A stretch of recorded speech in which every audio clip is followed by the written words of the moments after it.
দেবী দেবী দেবী নাৰায়ণ দেবী এদিনহীন নাৰদৰ সভক্তি ভৰা সেৱা কৰিবা গহন কিবা হেতু দেবী আজি বিষাদিত মন অৱশ্যে ঠিকেই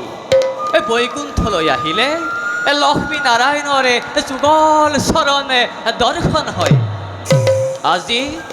তাৰে পৰাহে বঞ্চিত হলো দেৱী আপুনি ঠিকেই ভাবিছে আজি আজি প্ৰথমবাৰৰ বাবে এই বৈকুণ্ঠপুৰী প্ৰভু বিষ্ণুবিহীন নাৰায়ণ প্ৰভু বিষ্ণুৱে মোক লগত নিনিয়াকৈ কলৈকো নাযায় কিন্তু দেৱঋষি দেৱী আজিহে তাৰ সম্পূৰ্ণ ব্যতিক্ৰম ঘটিল নাৰায়ণ নাৰায়ণ প্ৰলয় দেৱী আৰু কিছুদিনতে এই সমগ্ৰ পৃথিৱীতে পানীতে ডুব যাব দেৱঋষি চাৰিওফালে কেৱল পানীয়েই পানী পানীয়েই পানী ক'ত দেৱঋষি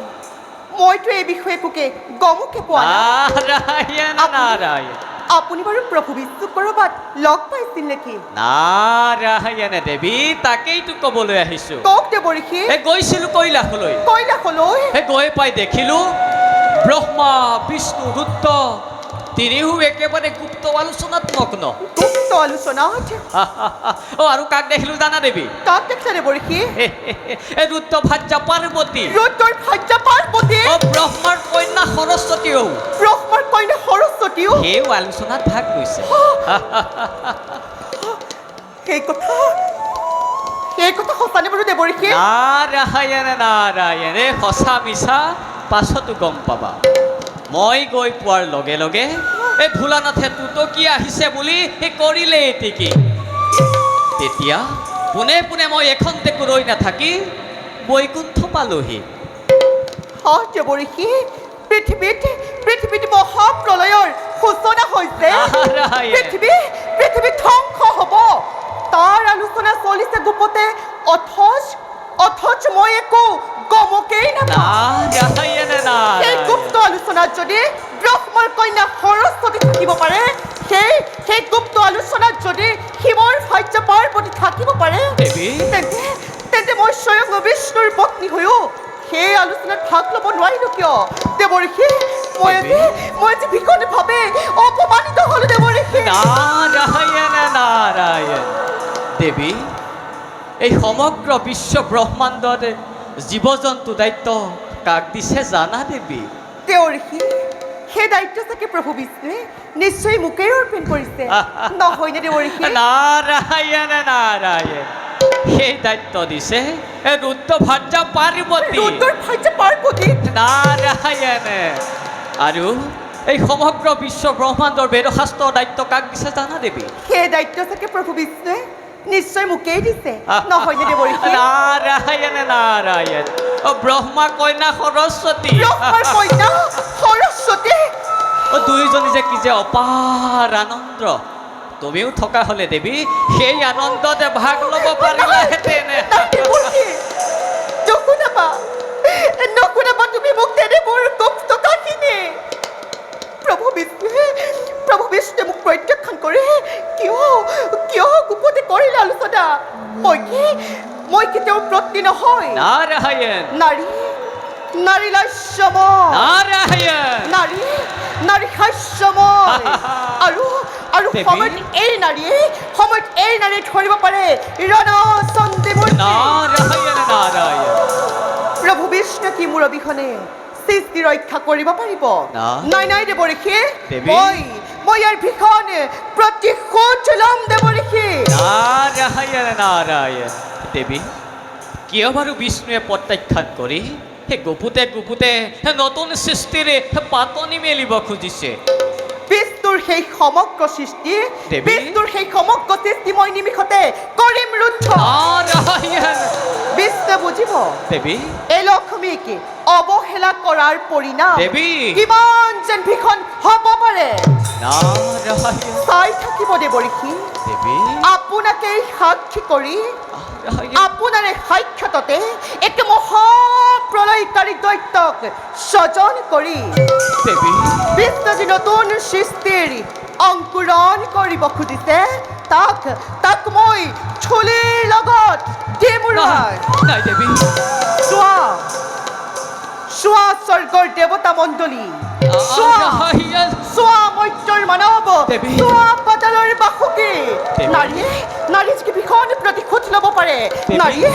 নাৰীয়ে যি ভীষণ প্ৰতিশোধ ল'ব পাৰে নাই দেৱী তুমি এনে প্ৰতিজ্ঞা কৰিবা বুলি মই ভুলতো ভবা নাছিলো নাই। তুমি এনে কাম নকৰিবা দেৱী তুমি এনে কাম নকৰিবা দেৱঋষি তুমি মই এনে কৰিলে মৰ্ত্যলৈ খহি পৰিম দেৱী তুমি মই এনে কৰিলে মৰ্ত্যলৈ খহি পৰিম মনত ৰাখিবা দেৱী মনত ৰাখিবা নাৰায়ণ নাৰায়ণ নাই দেৱঋষি এবাৰ মই যি কৰ্তব্যলৈ মনস্থ কৰিলোঁ তাৰ পৰা আৰু মই নহওঁ বিচলিত নাৰী হিংসা পৰায়ণ প্ৰভু বিষ্ণুৰ সমগ্ৰ সৃষ্টি আজি মই ধ্বংস কৰিব লাগিবই প্ৰভু বিষ্ণুৰ সমগ্ৰ সৃষ্টি আজি মই কৰিম ধ্বংস এইডালে হ'ব প্ৰভু বিষ্ণুৰ সৃষ্টিৰ ধ্বংস কৰা মহানস্ত সৃষ্টি তই আকাশ লংঘা দৈত্য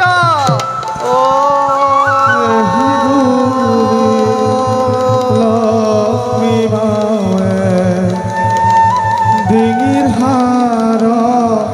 লয়া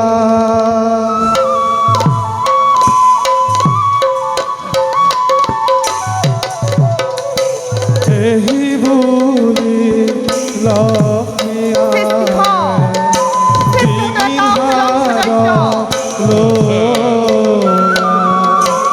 আকাশ লংঘা দৈত্যইটো সজহন কৰিলা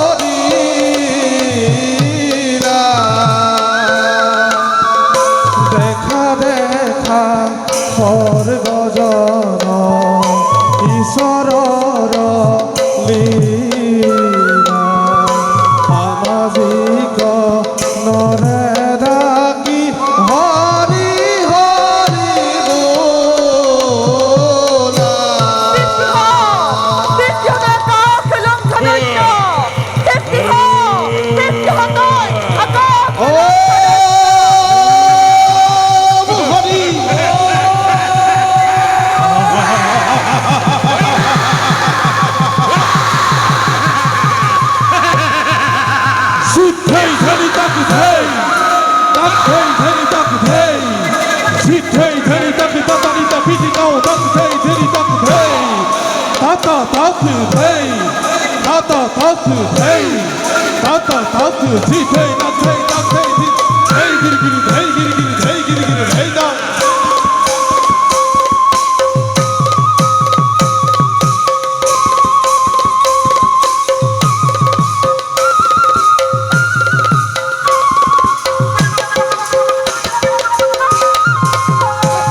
বোলা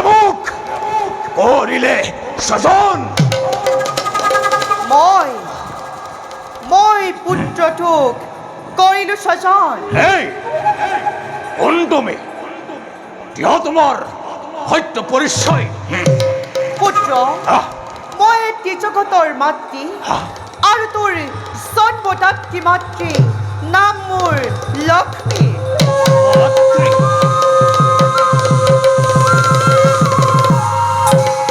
হে মাতৃ কিয় মোক অকস্মাতে কৰিলা স্বজন কিবা কাৰ্য মই কৰিম সাধন পুত্ৰ মাতৃ তোক স্বজন কৰা উদ্দেশ্য মোৰ অতিকে মহান মহান অলপ দিনৰ পাছতে এই পৃথিৱীত মহাপ্ৰলয়ৰ সৃষ্টি হ'ব মহাপ্ৰলয় অপুত্ৰ মাতৃ চাৰিওফালে কেৱল পানী পানী কেৱল পানীয়েই থাকিব চাৰিওফালে পানী কেৱল পানী অপুত্ৰ এই মাতৃ চাৰিওফালে যদি পানী হয় এই পানীৰ মাজত আমি কিদৰে জীয়াই থাকিম মাতৃ এই পানীৰ মাজতে জীয়াই থকাটো অসম্ভৱ অসম্ভৱ সম্ভৱ পুত্ৰ সম্ভৱ মাতৃ মই তোক বৰ দিছো বৰ বেছি অপুত্ৰ মাতৃ তই জল স্থল আকাশ আৰু পাতাল সকলোতে মুক্ত মনেৰে বিচৰণ কৰিব পাৰিবি মুক্ত মনে বিচৰণ আৰু তোক প্ৰভু বিষ্ণুৰ মহাসুদৰ্শন সুদৰ্শন আৰু মহাদেৱৰ মহাত্ৰিশূলেও তোৰ হত্যা কৰিব নোৱাৰে মাতৃ তোৰ এই সৰ্ব শৰীৰ তোৰ এই সৰ্ব শৰীৰ মই মাতৃ প্ৰাঞ্চময় কৰি দিলো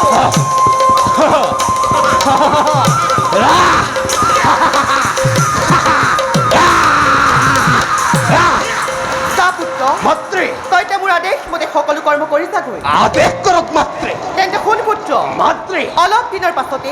এই পৃথিৱীটি মহাপ্ৰলয়ৰ সৃষ্টি হ'ব মহাপ্ৰলয় চাৰিওফালে পানী কেৱল পানীয়ে থাকিব পেট মৃদাংগ কৃষ্টি সভ্যতা সকলোবিলাক পানীৰ তলতে ডুব যাব ঋষি মুনিসকলে যাগ যজ্ঞ কৰিবৰ বাবে একোৱে বাচি নাথাকিব একোৱেই নাথাকে পুত্ৰ মাতৃ। সেইবাবে মহাপ্ৰলয়ৰ আৰম্ভ হোৱাৰ আগত তই সেইবিলাক ভালদৰে সংৰক্ষণ কৰিব লাগিব যেতিয়া মহাপ্ৰলয় শেষ হোৱাৰ পিছৰ কল্পত তহঁত সুৰবিলাকে নিজৰ সভ্যতা বিস্তাৰ কৰিব পাৰিবি সভ্যতা বিস্তাৰ আৰু শুন পুত্ৰ মাতৃ তেতিয়া তহঁত অসুৰবিলাকে সৌ স্বৰ্গৰ দেৱতা দেৱতা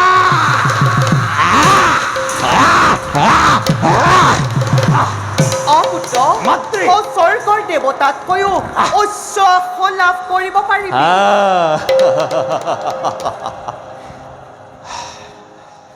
মাতৃ পুত্ৰ মোৰ পৰিচয় কি হ'ব কি নামেৰে জনাজাত হ'ম মই ধৰাৰ পক্ষত পুত্ৰ মাতৃ তোক মই মোৰ ডিঙিৰ হাড়ৰ পৰা কৰিলো স্বজন আৰু তোৰ মুখমণ্ডল পুত্ৰ তোৰ মুখমণ্ডল দেখিবলৈ একেবাৰে ঘোঁৰাৰ দৰে ধৰাৰ দৰে সেইবাবে পুত্ৰটোৰ নাম হ'ব হয় দৈত্য হয় দৈত্য দৈত্য হয় দৈত্য দৈত্য হয় দৈত্য হয় দৈত্য